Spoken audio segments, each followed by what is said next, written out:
ভালোবেসে সবকিছু জয় করা যায়, সেটাই হয়েছে। আমার নাম মোহাম্মদ হেমায়তুদ্দিন, বাউফল, নুরেনপুর বাজারের পাশে আমার বাড়ি। আর এই বাজারে এখানে আমি স্টেশনের দোকানে আছি, বড় মসজিদের নিচতলায়। নুরেনপুর বাজারে আমার 7 বছর পর্যন্ত ব্যবসা। এশার নামাজের পরে এদিকে যাই, এদিকে গেলে এখানে পাশে একটা পুকুর আছে, মসজিদের বড় পুকুর। বড় পুকুরের ভিতরে দেখি টর্চ দিয়ে একটা কি জানি বই সাপে টানতেছে। পরে টর্চ দিয়ে দেখলাম যে বক পাখি, বকের ছানা, একটা ছোট ছানাটা টানতেছে। ওখান থেকে আমি যেভাবে হোক মুখ থেকে মোটর সাইকেলে উদ্ধার করি। উদ্ধার করার পরে নিয়ে আসি, দেখি পাখি ইনজুরি, রক্ত পড়তেছে। আনার পরে ওটা আমি 2 দিন পর্যন্ত ওর হাতে খাওয়াই দিই। খাওয়াই দেওয়ার পরে দেখি যে না, ঠিক আছে, সুস্থ হয়েছে। সুস্থ হওয়ার পরে আমি ওই একটু আমার কাছে 4 মাস ওভার আমার কাছে আছে, আমার সাথেই থাকে। মূলত মাছ ওদের পছন্দ, ওদের মাছ খাওয়ারই অভ্যাস, খাই না। আর আমারও কষ্ট হলো কিনে, অবশ্য মাছটা কিনে খাওয়াইতে হয়। আর মাছটা কিনে খাওয়াইতে হয় যেভাবে হোক, কিনে হোক বা ধরে হোক, কষ্ট সাধ্য করে হলো আমি ওকে মাছই খাওয়াই।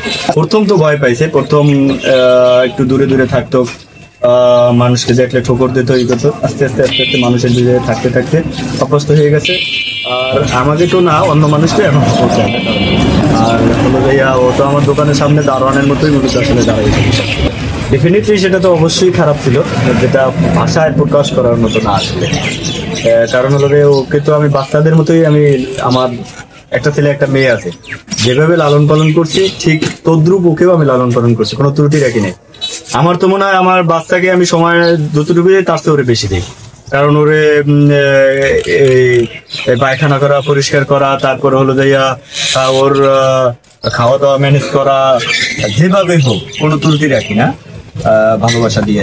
আসলে সত্য কথা হলো যে আমার একটা আত্মবিশ্বাস ছিল যে হয়তো বা মনে হয় ফিরে আসবে। সত্য কথা যেটা, গণকর্মীরা নিয়ে গেছে, তাদেরকে আইনের সেল জানাইতেই হবে অবশ্যই। তাদের নিয়ম অনুযায়ী তারা নিয়ে গেছে এবং আমিও দিয়ে দিয়েছি, তারা ফিরে গেছে। আবার 2 দিন প্রায় অভুক্ত না খাওয়া ছিল মূলত আসলে। সেটা তো গণমাধ্যম কর্মীদের ব্যাপারে মাধ্যমে আপনারা জানছেন। তো আসলে মূলত না খাওয়ার পরে আবার যেভাবে হোক এটা ফিরে আসতে আমি পাইছি। আনার পরে আবার খাওয়াইতেছি, বা একটু অসুস্থ কিন্তু এখন মোটামুটি সুস্থ হতেছে। একটু ব্যতিক্রম বলতে, যেমন আমার কাছে থাকে কিন্তু সামনে দেয় না। সামনে দেয় এখন, আগে তো মানুষের ভিতরেই থাকতো কন্টিনিউ, মানুষ দেখলেও দূরে যাইতো না। এখন একটু ব্যতিক্রম হয়েছে, যেমন ওখানে মানুষ আমার দোকানের সামনে যেভাবে স্টিল নাও দাঁড়াই থাকতো ওভাবে থাকে না। এখন ওই হয়তো দেখা যায় আমার পাশে থাকে বা উপরে উঠে থাকে, বা ওই যে ওখানে টেবিলের উপরে বসে থাকে। একটু ব্যতিক্রম হয়েছে যতদিন আছে।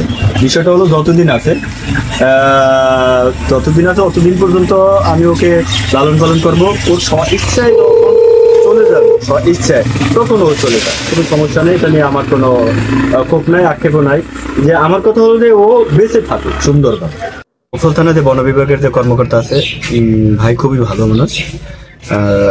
আমাকে ফোন করে বলেছে বগের বিষয় আসলে মূলত এখন যত সাহায্য সহযোগিতা করা দরকার সে করবে। আর হলো গাইয়া সে এটার ঔষধ লাগুক, ডাক্তার লাগুক, সবসময় আমার সাথে তার সাথে যোগাযোগ করতে বলছে, সে এটা দেখবে।